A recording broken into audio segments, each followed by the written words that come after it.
A flight with 252 Venezuelan migrants kidnapped in El Salvador arrived in Caracas Friday as part of the Bolivarian government's Back to the Homeland plan. Brazil's Supreme Court applied new sanctions against former President Jair Bolsonaro amid its ongoing coup plot probe. After the failure of a ceasefire, new clashes had been reported in the Syrian Suwayda city, leading to 600 deaths, while the de facto government forces were preparing a deployment in the area. Hello and welcome to From the South. I'm Alejandra Garcia from teleSUR studios in Havana, Cuba. We begin with the news.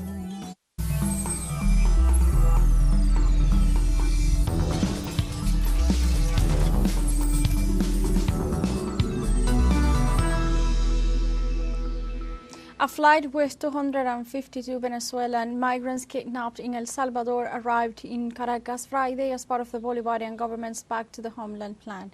The Venezuelan nationals were welcomed at the capital city's Maiquetia Airport by Vice President Delcy Rodriguez and Minister of Interior Diosdado Cabello, who went inside the aircraft to greet the group before the boarding. In his address to the press at the airport's tarmac, Cabello informed that in El Salvador the migrants were taken to the aircraft in handcuffs and were shot at with rubber bullets before boarding, injuring some of them. The high government official repudiated the action and called it a barbaric act on the part of Jair Bolsonaro's administration. Cabello also called the United Nations to conduct an investigation about the incident. With this, he said goodbye to the Venezuelan boys when they were going off the buses. When they arrived at the airplane, they shoot at them. Several boys are wounded with these rubber bullets. In Venezuela, President Nicolás Maduro led the Peasant Congress to kick off the formation of the peasant councils in rural communities. The head of state, he made a call to all the peasant movements to initiate a movement of reunification, of reboosting. In addition, he announced that there are 3 major lines of action, including the organizational and training, as well as the national plan of productive economy. He also proposed that from this Friday, July 18th until September 18th, 2025, they will take the time to organize the new unitary force that he would call it the National Peasant Union. Ezequiel Zamora.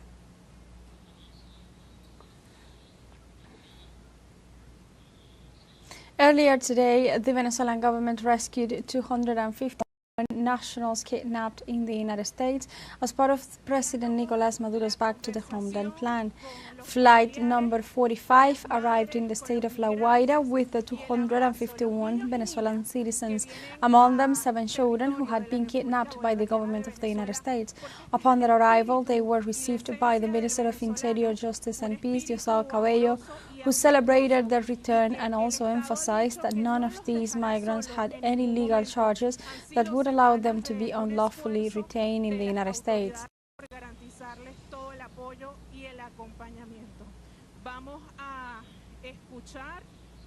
In this context, in the José Martí Square in Chacaito, in Caracas, the people mobilized to demand the return of the Venezuelan children kidnapped in the United States. During the Great March, the relatives, mothers and fathers of the Venezuelan migrants kidnapped in El Salvador expressed their gratitude to the national government and to the whole nation for their effort and dedication in achieving the return of their countrymen. In addition, the head of Caracas, Nahum Fernandez, also advocated for the freedom of the children kidnapped in the U.S.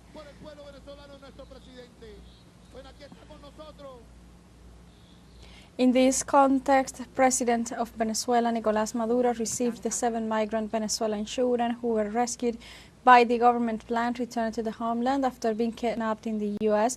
and separated from their families. The children were received at the Miraflores Palace as Venezuela vows to continue its demand for the safe return of all children that remain kidnapped abroad.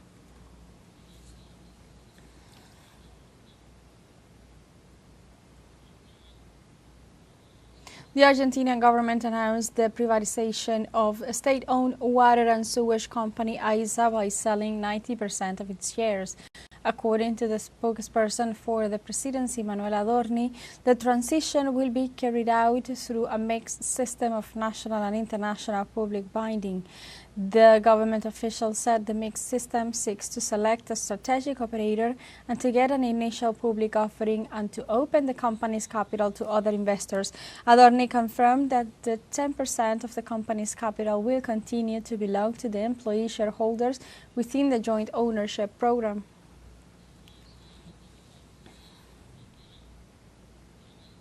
In Panama, the National Union of Construction Workers and Similar Industries, SONTRAX, rejected the lawsuit filed by the Panamanian Minister of Labor and Workforce Development, Jacqueline Muñoz, to dissolve the trade union. The minister accused SONTRAX of alleged irregularities against workers' stake. In this regard, the lawyer of the union, Antonio Vargas, said to teleSUR that SONTRAX had not managed to access the complaint. However, the attorney stressed that the suit must go through a due process in the judicial body. In all, SONTRAX has been a victim of political persecution by the Molina administration due to the leadership of the union in the rallies against Law 462 of the Social Security Fund.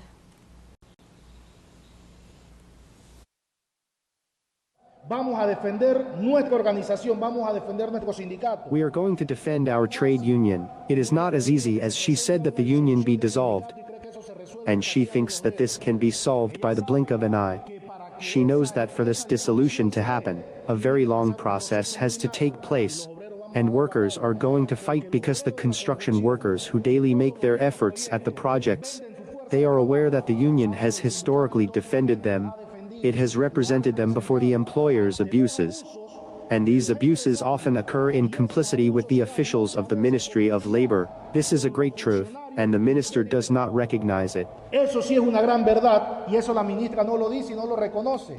Have a short break coming up. Remember, you can join us on TikTok at teleSUR English, where you'll find news in different formats, news updates, and more. We'll be right back. Stay with us.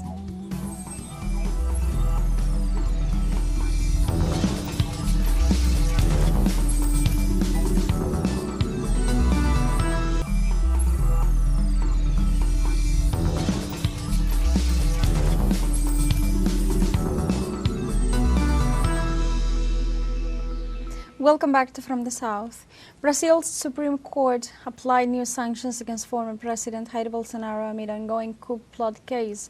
The federal police carried out a search operation against Bolsonaro in the city of Brasilia, which was authorized by the federal court. The authorities found the former president at his home in Jardim Botanico neighborhood, where he was ordered to wear an electric ankle monitor due to a potential risk of escape.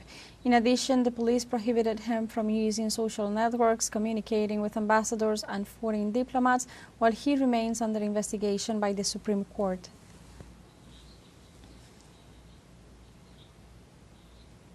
Brazilian President Luiz Inácio Lula da Silva reiterated his rejection of U.S. President Donald Trump's interference following his threats to increase tariffs on Brazilian products by up to 50% as of August 1st.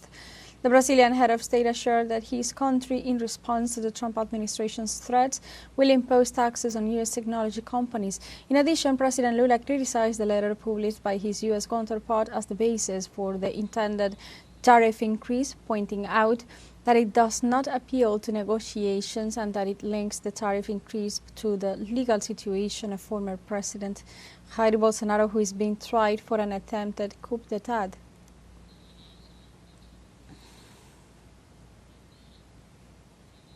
Chilean social movements rallied for demanding the transfer to a hospital of prisoner Mauricio Hernández Norambuena, known as Commander Ramiro, after having registered several health serious problems in the past weeks.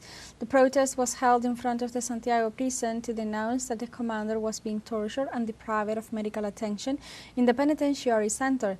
It is important to highlight that 67-year-old Mauricio Hernández Norambuena has been serving a 26-year sentence since 2019, who was convicted for participating in the assassination attempt against dictator Augusto Pinochet in 1986, among other allegations.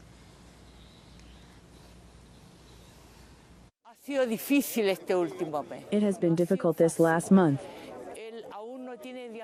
It has not been easy. He still doesn't have a diagnosis after a month, and a diagnosis that interests us. Basically, he has spent 20 years in prison. He was in Brazil under torture. He has been tortured all his life. He has spent more time in prison. Today, the government does not give him the chance to be transferred to a specialist hospital. The government just sent him to a low-quality hospital, in which he cannot be diagnosed properly. And that's a basic human right any human being must have. This is a byproduct of the false democracy Chile is living through right now. THRE is no good and evil. We only see evil in our reality. That is what prevails in this country, the capitalist system. And Ramiro's case is the best example of this society. Due to the far-right, entrepreneurs will never release Ramiro, but we still want to fight. That is why we want to get his freedom, because we believe in him, because we owe him the dignity Chileans accomplish at some point. We owe him and other comrades this country, and we think it is urgent today that Ramiro be taken to a hospital to save his life. The Cuban President Miguel Díaz-Canel welcomed the Chinese prosecutor Ying Zhong, as well as other prominent figures, including the Cuban General Attorney Yamila Peña Ojeda and the Chinese Ambassador Hua Xin at the Havana Convention Center on Thursday. In this context, the Cuban head of state appreciated the crucial emergency aid that China had sent to the Caribbean nation. Likewise, the president praised the joint work of both aforesaid prosecutors to defend the rule of law. Meanwhile, the also Secretary of the Supreme Public Prosecutor's Office, Ying Zhong, attached importance to not only meeting up with the representatives of the Cuban justice entities, but also to the good relations between both countries.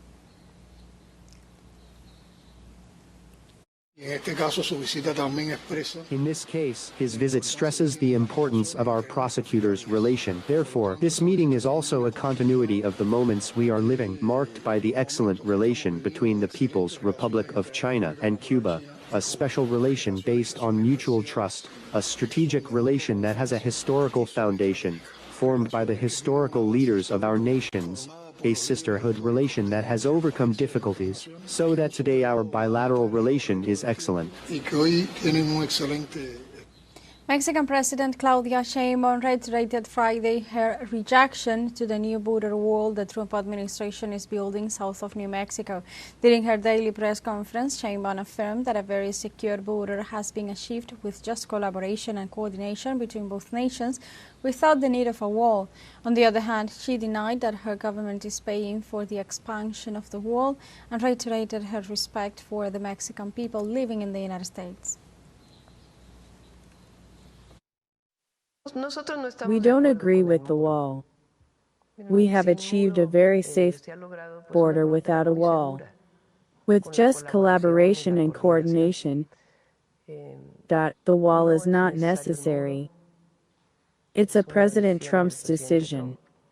In our relation with the United States, we focus on cooperation for development and on the respect of the Mexicans who live there.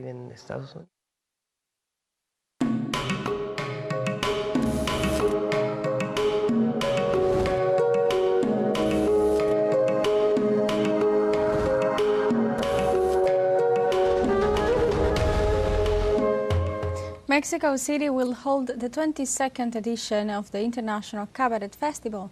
The event, that will take place from August 7th to 30th, promises to dazzle lovers of the performing arts with a varied program of presentations, workshops, and shows that will celebrate the diversity and creativity of cabaret.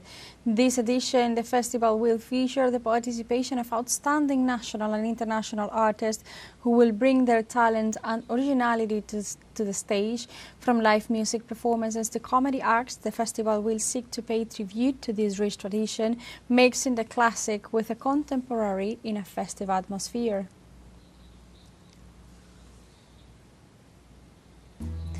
A second show break coming up before we invite you to visit our Facebook page at teleSUR English. There you'll be able to watch our top stories, special live coverage, and much more.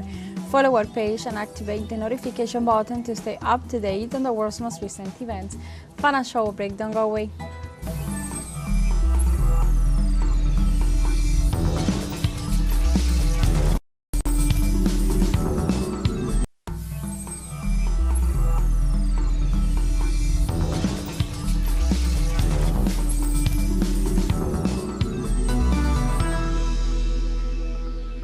Welcome back to From the South. After the ceasefire failure, new clashes bursted out in the Syrian Suwayda city, bringing about 600 deaths, while the de facto government forces were preparing a deployment in the area. Armed groups of various ethnicities confronted the government forces using both medium weapons and rocket launchers in the nearby Al-Marsa, Kanker and Kalkala towns. So far, sources estimated there was no coordinated official response to this conflict. As a result, the civilian population is taking shelter for fear of being a victim due to the generated violence.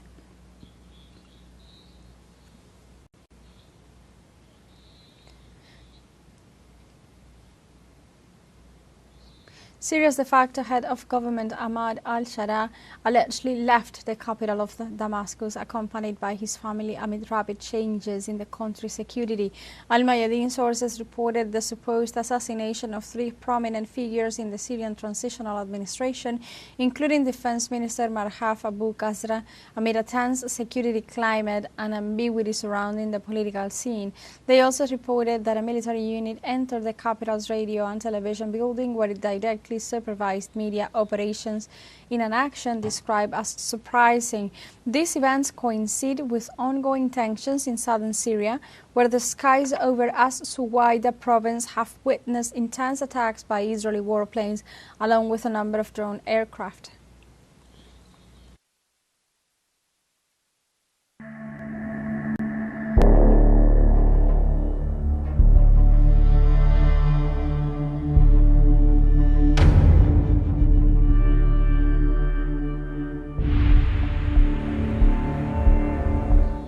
Medical sources unfolded that recent Israeli attacks in the Gaza Strip have claimed at least 26 civilian lives. They further detailed that criminal Israeli bombings had targeted tents located in Al-Mawasi, causing a large fire and killing some 5 Gazans, including babies.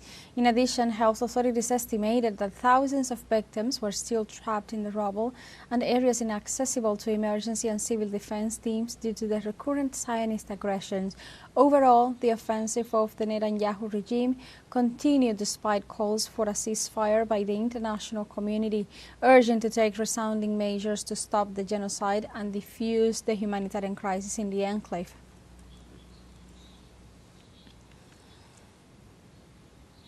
Thousands of Yemenis rallied in Friday in squares across the nation to support the Palestinian people.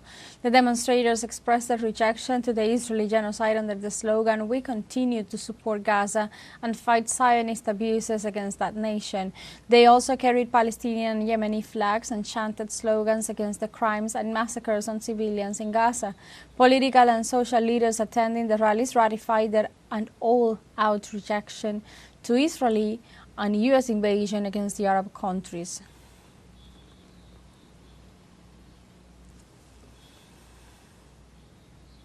In other information, the European Union approved a new package of sanctions against Russia on Friday. The package, which is the 18th set of sanctions against Moscow since the start of the special operation in Ukraine, was passed after a brief meeting of European ambassadors and announced by the bloc's foreign policy chief, Kaja Kallas. The new set of coercive measures establishes a ban on Russian Nord Stream gas pipelines and sets a lower limit on the price of oil. In addition, it restricts Russian banks' access to financing and targets 105 oil tankers that allegedly helped the Russian nation evade Western sanctions by facilitating the sale of crude oil. Furthermore, the bloc will ban exports of technologies used in drones, extending sanctions to the largest refinery of the Russian oil company Rosneft in India.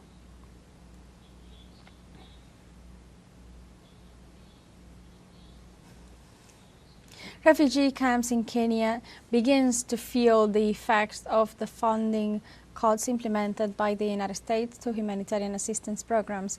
As a result of Washington's decision, food shortages have worsened in the African nation, with the risk that as of August, the refugees will not receive any food at all.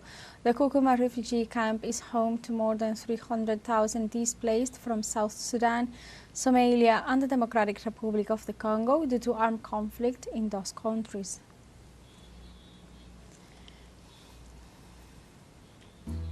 And like this, we have come to the end of this news brief. Remember, you can find these and many other stories on our website at telesurenglish.net, and join us on social media. We are on Facebook, X, Instagram, Telegram, and TikTok as well. For Telesur English, I'm Alejandra Garcia. Thank you for watching.